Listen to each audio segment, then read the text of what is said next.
নমস্কাৰ আমি ঘূৰি আছোঁ জানে পণ্ডিচেৰী ঘূৰি আছোঁ আমি এতিয়া আছোঁ মাতৃ মন্দিৰ সবকালে যাব নিদিয়ে মন্দিৰ একদম মাতৰ পৰা দেখাইছোঁ মাতৃ মন্দিৰ বহুত দূৰ খোজকাঢ়িব লাগে 3-4 কিলোমিটাৰমান খোজকাঢ়ি আহিব লাগে তাৰপিছত ইয়াতে সোমাই একদম ধুনীয়া মানে ইমান ধুনীয়া পৰিৱেশ প্ৰাকৃতিক পৰিৱেশ তাৰ মাজত আছে মাতৃ মন্দিৰ পণ্ডিচেৰী চব আপোনালোকে বহুত মানুহ আহে আৰু ভিডিঅ'টো চব আপোনালোকে দেখিছে আমি দেখুৱাই আছোঁ আপোনালোকক নমস্কাৰ বন্ধুসকল সকলোকে স্বাগতম জনাইছোঁ গগৈ চনেছ কোম্পানীৰ চেনেললৈ আৰু আপোনালোকে চাই আছে গগৈ চনেছ কোম্পানী যোৱা 21 অক্টোবৰ 2021 তাৰিখে চিকিৎসা সম্পৰ্কীয় এটা কামৰ বাবে মই চেন্নাইলৈ আহিছিলোঁ বহু বছৰ পূৰ্বে চেন্নাইৰ কথা জানিছিলোঁ যদিও বৰ্তমান চেন্নাইলৈ অহাৰ এক সপোন আছিল চেন্নাই হৈছে এক সাউথৰ ঠাই আৰু সাউথৰ ঠাইলৈ অহাৰ অভিজ্ঞতাই কিছু সুকীয়া চেন্নাই তামিল বা পূৰ্বৰ এই শব্দটোৰ বিষয়ে মাদ্ৰাজত দক্ষিণ ভাৰতৰ তামিলনাডু ৰাজ্যৰ ৰাজধানী তথা ভাৰতৰ চতুৰ্থতম বৃহত্তম মেট্ৰপলিটান চহৰ চেন্নাই এইখন বংগোপসাগৰৰ কৰমণ্ডলৰ উপকূলত অৱস্থিত 368 বছৰ পুৰণি এই চহৰৰ জনসংখ্যা আনুমানিক 6.91 মিলিয়ন অৰ্থাৎ 6,91 লাখ জনসংখ্যা 2006 চনৰ অনুসৰি আপোনালোকক জনাবলৈ পাইছোঁ পৃথিৱীৰ 36তম বৃহত্তম মেট্ৰপলিটান চহৰ চেন্নাই এখন শিল্প আৰু বাণিজ্যিক এটা ডাঙৰ কেন্দ্ৰ আৰু সাংস্কৃতিক ঐতিহাসিক আৰু মন্দিৰ স্থাপত্যৰ বাবে বিখ্যাত চেন্নাই আপোনালোকে স্ক্ৰীনত যি মন্দিৰভাগ দেখিছে এয়া হৈছে পণ্ডিচেৰীৰ মন্দিৰ পণ্ডিচেৰী চেন্নাইৰ পৰা 135 কিলোমিটাৰ আৰু আপোনালোকক জনাবলৈ পাই এটা ভাল লাগিছে যে চেন্নাই ভাৰতৰ মটৰ গাড়ী উদ্যোগৰ ৰাজধানী আৰু ইয়াৰ ভাৰতৰ মটৰ গাড়ী উদ্যোগৰ প্ৰায় 40% কোম্পানী আছে ভাৰতত উৎপাদিত গাড়ীৰ এক প্ৰধান অংশ তৈয়াৰ হয় চেন্নাইত আৰু চেন্নাইক দক্ষিণ এছিয়াৰ ডেষ্ট্ৰয়েড হিচাপে উল্লেখ কৰা হয় বিভিন্ন কাকত আলোচনী পোৱাৰ বাদেও মোৰ এক সহকৰ্মীৰ পৰা পোৱা তথ্য অনুযায়ী মই খবৰ পাইছিলোঁ চেন্নাই এটা আৱসগৃহ দক্ষিণ ভাৰতৰ প্ৰায় সকলো ঠাইতে তেওঁলোকে নিজৰ পোছাকহে পৰিধান কৰা দেখা পাইছোঁ দক্ষিণ ভাৰতলৈ যোৱা বা তাত থকা প্ৰায় সকলো মানুহেই এই কথা স্বীকাৰ কৰিব লাগিবই যে তাৰ মানুহখিনিয়ে নিজৰ সংস্কৃতি কেতিয়াও এৰি নিদিয়ে নিজৰ সংস্কৃতি বজাই ৰখাৰ উপৰিও তেওঁলোকে কিন্তু শিক্ষা প্ৰযুক্তি বিজ্ঞান তথা সকলো দিশতে আগবঢ়া কিন্তু তেওঁলোকে ইমান বেছি সাধাৰণ পোছাক পৰিধান কৰি থাকে দেখিলে ভাবিবই নোৱাৰি যে তেওঁলোক কিমান উচ্চ শিক্ষিত আৰু ডাঙৰ পদত নিয়োজিত হৈ আছে বিশেষকৈ তাৰ লোকেল মানুহবোৰৰ পোছাকবোৰ সম্পূৰ্ণ নিজৰ জাতীয় পোছাক কিন্তু আমি ক'ৰবাত যেন নিজস্বতা পাহৰি যাওঁ বাহিক্য দিশবোৰ বেছি গুৰুত্ব দিওঁ পশ্চিমীয়া সংস্কৃতিৰ বাহিক্য দিশটোহে সহজেই গ্ৰহণ কৰোঁ কিন্তু তেওঁলোকৰ নিচিনা সকলো দিশতে উন্নয়ন হ'বলৈ চেষ্টা নকৰোঁ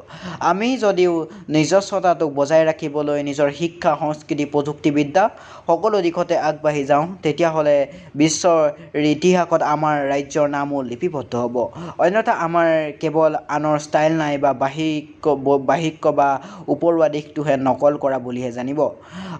নতুন চহৰ বা পণ্ডিচেৰী আমি আজি ৰাতিপুৱা 6 বজাতে পণ্ডিচেৰীলৈ যাত্ৰা আৰম্ভ কৰিছিলোঁ পণ্ডিচেৰীত থকা যি ফ্ৰেঞ্চ কলনীৰ লগতে আমি সাগৰ চোৱাৰ যি সপোন আছিল আমি তালৈ যাত্ৰা আৰম্ভ কৰিছিলোঁ পণ্ডিচেৰী হৈছে এখন নতুন চহৰ পণ্ডিচেৰী ভাৰতৰ এখন কেন্দ্ৰীয় শাসিত অঞ্চল পূৰ্বৰ ফ্ৰান্সৰ অধিকৃত 4 অঞ্চলৰ পণ্ডিচেৰী কাৰিকল মাহে আৰু ইয়ান নামৰ একত্ৰিত পণ্ডিচেৰী গঠন কৰা হৈছিল ইয়াৰ নাম বৃহত্তম জিলা পণ্ডিচেৰী নামেৰে নামাকৃত কৰা হৈছিল ঐতিহাসিকভাৱে পণ্ডিচেৰী নামেৰে জনাজাত ইয়াৰ 2006 চনৰ 20 ছেপ্টেম্বৰ তাৰিখে পণ্ডিচেৰী কৰা হ'ল পণ্ডিচেৰী কেন্দ্ৰীয় শাসিত অঞ্চল পণ্ডিচেৰী দক্ষিণ ভাৰতত অৱস্থিত পণ্ডিচেৰী জিলাৰ আৰু কাৰিকল জিলাক তামিলনাডুৱে আগুৰি আছে সেয়েহে ইয়ানাম জিলা অন্ধ্ৰ প্ৰদেশ আৰু মাহে জিলা কেৰালাই আগুৰি আছে পণ্ডিচেৰী ভাৰতৰ 29তম জনবসতিপূৰ্ণ অঞ্চল আৰু ইয়াক জনসংখ্যাৰ ঘনত্ব ভাৰতৰ ভিতৰত ৰাজ্য আৰু কেন্দ্ৰীয় শাসিত অঞ্চলসমূহৰ ভিতৰত তৃতীয় স্থান অধিকাৰ কৰি আছে ইয়াৰ মুঠ ঘৰুৱা উৎপাদন বা GDP আমি বুলি ক'লে 210 কোটি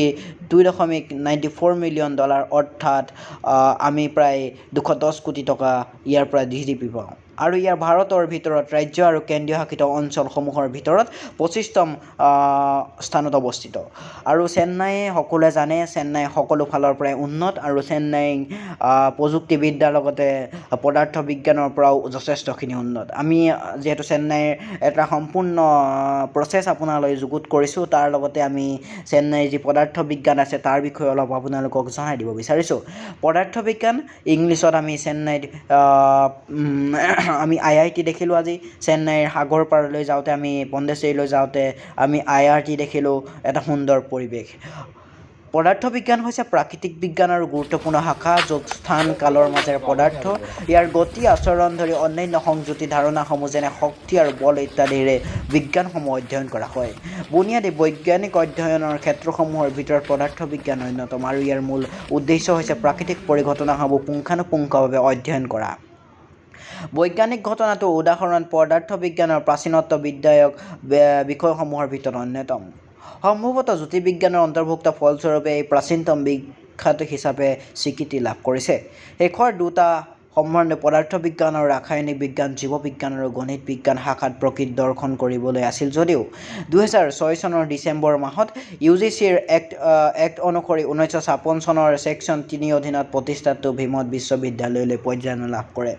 হয়, আজি আমি আপোনালোকক দেখুৱালোঁ চেন্নাই। চেন্নাই সকলোৱে জানে চেন্নাইখন মঠ মন্দিৰৰ বাবে বিখ্যাত। চেন্নাই তামিলনাডু। আমি ভবা নাছিলোঁ যে ভৱিষ্যতে এটা সপোন আছিল ভৱিষ্যতে আমি চেন্নাইলৈ যোৱা। চেন্নাইৰ বিষয়ে আমি চাউথৰ ঠাই, চেন্নাই ৰজনীকান্তৰ ঠাই আমি সকলোৱে জানো। চেন্নাইত এটা বিশেষ ভূমিকাও আছে, চেন্নাই মঠ মন্দিৰৰ বাবে বিখ্যাত। আমি আপোনালোকক আমাৰ চেনেলটোৰ যোগেদি এটা কথা জনাব বিচাৰিছোঁ। আমি নিজকে গৌৰৱ কৰিব লাগে এই কথাটো, কিয়নো চেন্নাইত আমি অহাত দেখিছোঁ চেন্নাইৰ এক সুন্দৰ পৰিৱেশ আছে আৰু চেন্নাইত যিহেতু সকলোৱে নিজৰ যি মাতৃভাষা আছে তামিল মাতৃভাষা সকলোতে আমি দেখা যায়। লগতে আমি দেখিছোঁ যে প্ৰত্যেকখন দোকান, প্ৰতিটো ৰাজপথৰ ছাইডৰ বেনাৰ, পোষ্টাৰ লগতে চৰকাৰী যি আচবাব আছে সকলোতে কেৱল দেখা যায় তামিল ভাষা। আমিও জানো তামিল ইয়াৰ এটা মাতৃভাষা। আমি যেনেধৰণে অসমত এতিয়া বৰ্তমান যি অসমীয়া ভাষা এলাগী নেকি বুলি আমি কেইটামান নিউজ চেনেলত ইতিমধ্যে আমি দেখিছিলোঁ। তাত লৈ আমি ভাবিছোঁ যে অসমত সদায় অসমীয়া চলিব লাগে আৰু অসমৰ সকলোখিনি অসমীয়া হ'ব লাগে, কাৰণ যিহেতু তামিলত যদি তামিল চলিব পাৰে তেনেহ'লে অসমীয়াটো আমি অসমীয়া কৰিব পাৰোঁ, কাৰণ তামিল হৈছে ইয়াৰ মাতৃভাষা। আৰু এটা কথা তামিলৰ চেন্নাইৰ বিষয়ে আমি আপোনালোকক জনাব বিচাৰিছোঁ। চেন্নাই নিজৰ উৎপাদন সামগ্ৰী আছে আৰু চেন্নাইত যিহেতু যথেষ্টখিনি উৎপাদন আছে, যথেষ্টখিনি উদ্যোগ বাণিজ্য বস্তু আছে আৰু চেন্নাইৰ সেইবাবে বিখ্যাত। আমি আজি চেন্নাইৰ বিভিন্ন বস্তু জানিলোঁ। ফ্ৰেঞ্চ কলনী গ'লোঁ, চেন্নাইত আমি এটা মন্দিৰলৈ গ'লোঁ, যিটো মন্দিৰ হয়তো আপোনালোকে দেখা নাই বা ময়ো আজি ফাৰ্ষ্ট দেখিছোঁ। ভাল লাগিলে গণেশ মন্দিৰ আৰু সকলোখিনি তাত আমাৰ স্ক্ৰীণত আপোনালোকে দেখিছে এই সাগৰ ঢৌ আমি এটা শ্বৰ্ট লৈছিলোঁ আপোনালোকক দেখাবৰ বাবে। আমি চেন্নাইলৈ আহিছিলোঁ এটা বিশেষ কামত আৰু ইতিমধ্যে কামটো আজি আমাৰ নোহোৱাৰ বাবে, অৰ্থাৎ আজি দেওবাৰ বন্ধ থকাৰ বাবে অফিচসমূহ, সেইবাবে আমাৰ কাম নোহোৱাৰ বাবে আমি ফুৰিবলৈ গ'লোঁ চেন্নাইৰ যি কোষ্টেল এৰিয়া হয় পণ্ডিচেৰী, আৰু তালৈ গ'লোঁ। তাত আমি যথেষ্টখিনি দেখিলোঁ, তাত ভাল লাগিলে। হয়তো আমিও তেনেকুৱা জেগা বিচাৰোঁ থাকিবলৈ আৰু তাত ভাল লাগিলে সকলোখিনি দেখি। আৰু তাত আমি আজি এয়া দেখিছে আপোনালোকে খানা খাইছোঁ, আমি সকলোখিনি মাটিৰ বস্তুতে খানা খাইছোঁ। আৰু সেইটো সকলোৱে জানে চেন্নাই কিয় বাবে বিখ্যাত আৰু আমি তাতে নেমু খালোঁ। কিন্তু এটা কথা ক'ব লাগিব যে চেন্নাইৰ যি মন্দিৰ আছে মন্দিৰটো সঁচাই বহুত ভাল আৰু সকলোখিনি। আৰু এটা বস্তু আমি সহজতে দেখিবলৈ পোৱা নাযায় যে ইয়াত সকলোখিনি শিল্প শিলত নিৰ্মিত আৰু আমাৰ কাঠত শিলত নিৰ্মিত। আৰু ভাল লাগিলে চেন্নাইৰ যি ডাঙৰ শ্বপিং মল আছে আমি তালৈ গৈছিলোঁ, ফুৰিলোঁ। আৰু কালিলৈ হয়তো আমি আৰু জেগা এডোখৰলৈ যাম ফুৰিবলৈ। তাত যি ধুনীয়া জেগা আছে, আমি আকাশমাৰ্গৰ পৰা আমি যেতিয়া প্লেনেৰে আহিছিলোঁ আপোনালোকলৈ আগবঢ়াইছিলোঁ এটা ভিডিঅ'। আৰু এইটো জেগা দেখিছে, আমি এটা মন্দিৰলৈ যাত্ৰা আৰম্ভ কৰিছিলোঁ। এনেধৰণে প্ৰায় 3 কিলোমিটাৰ বাট খোজকাঢ়ি আমি গৈছিলোঁ। এনেধৰণে জংঘলৰ মাজে মাজে মাজে সুন্দৰ প্ৰাকৃতিক পৰিৱেশত আৰু ইয়াত কিন্তু আপোনালোকে মাস্ক সকলোৱে পৰিধান কৰে আৰু এই ঘৰটো চাওক এই ঘৰটো হৈছে বৃত্তৰ আকাৰত এনেধৰণে টিং লগাইছে আপোনালোকক দেখাইছোঁ আমি ফটোৰ মাৰি থৈছোঁ কাৰণ এনেকুৱা ঘৰ মই জীৱনত প্ৰথমবাৰ দেখিছোঁ বা আপোনালোককো দেখাব বিচাৰিছোঁ হয়তো বহু লোক আমাৰ চেনেলত থকা বহু দৰ্শনাৰ্থী বুলিয়ে কৈছোঁ বহুত প্ৰত্যক্ষদৰ্শীও চেন্নাইলৈ আহিছে যদিও তেওঁলোকক আমি অনুৰোধ জনাইছোঁ আমাৰ চেনেলটো যদি চাই ভাল পাইছে তেনেহ'লে লাইক কৰিব কমেণ্ট কৰিব আৰু শ্বেয়াৰ কৰি দিব নাপাহৰিব আমি আহিছিলোঁ চেন্নাই আপোনালোকক এনে দেখাম বুলি লগত লৈ আহিছিলোঁ আৰু সুন্দৰ প্ৰাকৃতিক পৰিৱেশৰ মাজে মাজে আমি যাত্ৰা আৰম্ভ কৰিছোঁ আৰু ইতিমধ্যে চেন্নাইত আমি চেন্নাই উপস্থিত হৈছোঁ আৰু আপোনালোকক দেখাইছোঁ এয়া চাওক আমি চেন্নাইলৈ যদি আমি যদি চেন্নাইত নাৰিকলৰ পানী নাখাওঁ কিন্তু চেন্নাইলৈ অহা নাই আমি সকলোখিনি উপভোগ কৰিছোঁ আৰু আমি ইয়াৰ পিছৰ ডোখৰ আপোনালোকক সুন্দৰ এক প্ৰাকৃতিক পৰিৱেশৰ লগতে আমি সুন্দৰ এটা গীতৰ জৰিয়তে আপোনালোকক বাকী পৰিৱেশটো দেখাই দিম সকলোৱে চাই থাকক আমাৰ চেনেলটো আৰু যদি ভাল পাইছে লাইক কৰিব কমেণ্ট কৰিব আৰু শ্বেয়াৰ কৰি দিব আৰু লগৰবোৰক বিলাই দিবলৈ নাপাহৰিব ধন্যবাদ জয় অসম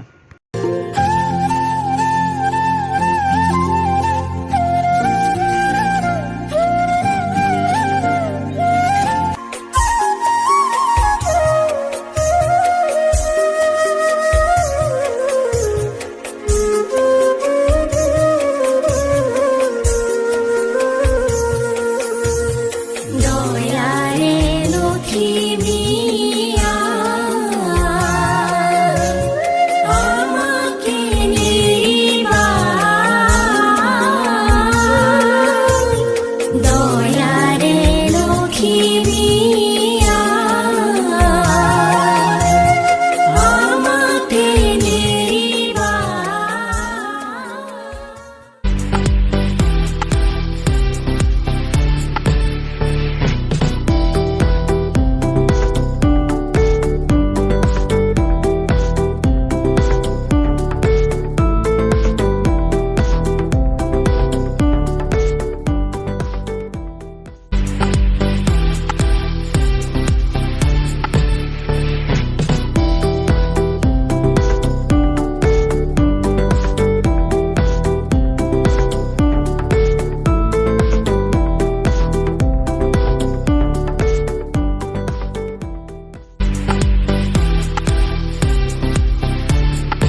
নমস্কাৰ সকলোকে স্বাগতম জনাইছোঁ চেন্নাইত উপস্থিত আছোঁ। এতিয়া আমি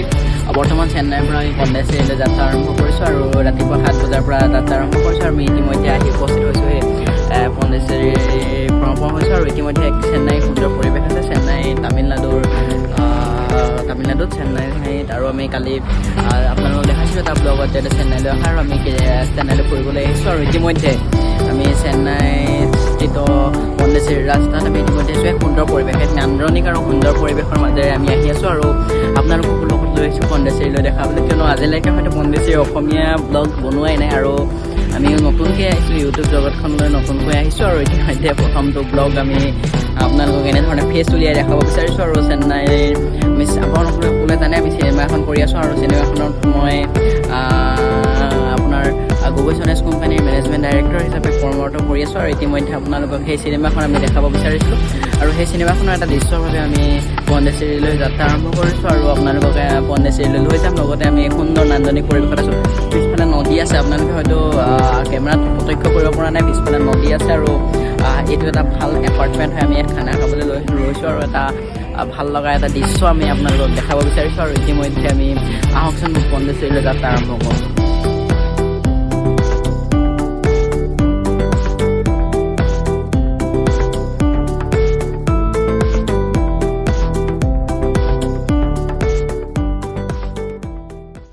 নমস্কাৰ বন্ধুসকল, সকলোকে স্বাগতম জনাইছোঁ আৰু আজিৰ দিনটো আমি ফুৰি অন্যদৰে আপোনালোকৰ এটা বস্তু দেখাব বিচাৰিছোঁ।